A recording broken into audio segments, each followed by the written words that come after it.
Hi, my name is Rich Lenz, and I anchor 4.5 hours of live newscasts 5 days a week.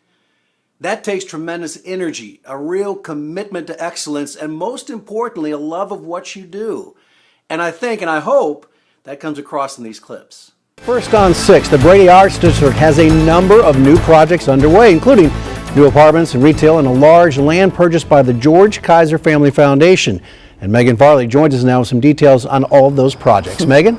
Good morning, Rich. Gotta take a break, 7:25. Terrible story this morning. 5 teenagers dead after a crash in Cherokee County. And Julia Benbrook is at the alert desk with what we've learned thus far from the Highway Patrol. And I'm Rich Lenz. I'm Alan Crown. Good morning. I see you doing a little drumming there, but yeah, can't be out of excitement about those Dallas Cowboys. Oh, and how did those Saints do yesterday as well? We have to move on. Time for the right? weather. Yes. That's going to be fun. You know, I really want to participate, but I don't have the skills to build. Well, let somebody else build, and you could be like on Titanic, you know. That's what I was thinking. That's exactly. I'm so glad. Thank you. That was perfect. 5:26. Donald Trump traveling to Mexico today. He's going to meet privately with that country's president and then deliver a major speech on immigration in Arizona. Tulsa police are also still looking for those responsible for a deadly shooting near 36th Street North in Peoria. Yeah, police say somebody shot and killed 2 people, a man and a woman, at the Haney convenience store early Friday morning. We brought this to you as breaking news. Police say the man is 38-year-old Walter Hogan. He did die. The woman, though, is expected to survive. Detectives say it's not clear if the 2 were intended targets, but if you know anything about it, you're asked to call Crime Stoppers. Happening today, a new construction project starting along 51st between Sheridan and Memorial, and that's going to be impacting your drive for about a year. Sawyer Bussey is live on the scene with the impact of both drivers and businesses. Sawyer? Tropical storm Hermine gaining strength now, taking aim at Florida's Gulf Coast. Residents in parts of the state already feeling the effects and seeing them too. That system bringing a lot of rain and some flooding to the region already. Florida Governor Rick Scott has declared a state of emergency in over 50 counties in the storm's path. Guesses? Gosh, I don't know. I'd like to see you two come, maybe. How about that? But we'll see. I have no idea. Yeah. I'm just throwing it out there, Bono. He's got some plans. We are back following the breaking news now. A deadly semi-truck fire. This is on the Turner Turnpike, eastbound on the Turner Turnpike near Sapulpa.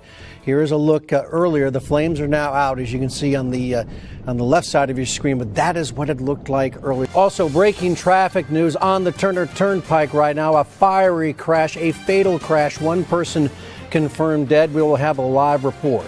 In 2005, 300,000 homes were destroyed by Katrina, 100,000 more. And one of those homes was mine.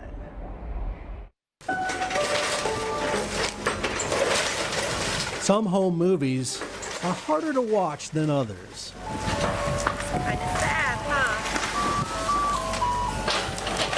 It's nice to have the ice cream truck here, though. Especially when it involves the demolition of a home where these movies were shot. That was high. A year or so after Hurricane Katrina, my wife and I watched the Demolition Diva, yep, that was the name of her company, bring down the home we'd lived in since moving to New Orleans in 1994. It took less than an hour to reduce 12 years of good memories to dust and debris. Right here, what you're looking at, that's where my kids learned how to ride a bike. Right down that little brick walkway that's no more. But like so many other parts of this unique, remarkable city, 5551 Chatham Drive has risen like a phoenix from the ashes. There's a quaint new raised bungalow built on the footprint of my house. Hey man, are you John? Yes, I am. Rich Lenz, nice to meet you. John Starr purchased my lot in 2008 and built his house 3 years later. He's the 31-year-old principal of a magnet elementary school that opened to fill the education void post-Katrina. When Katrina hit, it kind of made me decide to come back. Even more To come back to the city and go into public education. Wow. Good to see. Blast from the past. Bill and I share at least one common neighbor. Ann Hebert lives just across the street in a beautiful home she began building after Katrina. We've known each other since our kids were in the 3rd grade. I just couldn't take it. I was just like, tear it down, take it away. And so literally, I the next day we had a demo crew over there, and they just bulldozed it quick. Bulldozed it right away. Ann had a front row seat for the demise of my place. It began with me pulling every stick of furniture, appliance, toy, clothing, you name it, I dragged it to the curb. This photo was taken by the Associated Press and distributed around the world. That's me, gasping for fresh air. Several months after that, volunteers stripped the sheetrock down to the studs. Surrounded by the heat and your fear. The house became a makeshift set for a series of music videos based on songs I'd written about the storm. I ain't living in the bowl no more, no more living in the bowl. The bowl is one of New Orleans' many nicknames, referring to the high ground of Lake Pontchartrain to the north and the Mississippi River to the south. Those areas didn't flood, but everything below sea level, the bowl, was swamped. But that was then, and this is now. I'm very proud of the neighborhood, of the city. When I hear the negative comments, I take it personally because I think it's amazing what we have accomplished. The city is bigger and better and more beautiful than ever. Yeah, still a ways to go, but it really is doing quite well. Now, we're going to be back here tomorrow morning, bright and early for 6 in the morning. I'm going to share the story of a guy I know who rode out the storm in his home, had to fend off looters with an old World War II carbine rifle, and then a couple of years after that, he sold the house to Sandra Bullock. That sounds like a pretty good story. We'll have it for you tomorrow morning. It does sound like a great story. Rich, were you able to save anything at all, really, from your home? Yeah. Yeah, well, let me show you. One thing, this is it. This is what I've got. It's my little ceramic tile marker for my address. So that's what's left of the old 5551 Chatham Drive. But as you saw, John Starr has a beautiful new home, and I'm real happy for him. Everyone's a kid at Christmas. We all have the power to turn back time. Everyone's a kid. Everyone's a kid. Everyone's a kid at Christmas.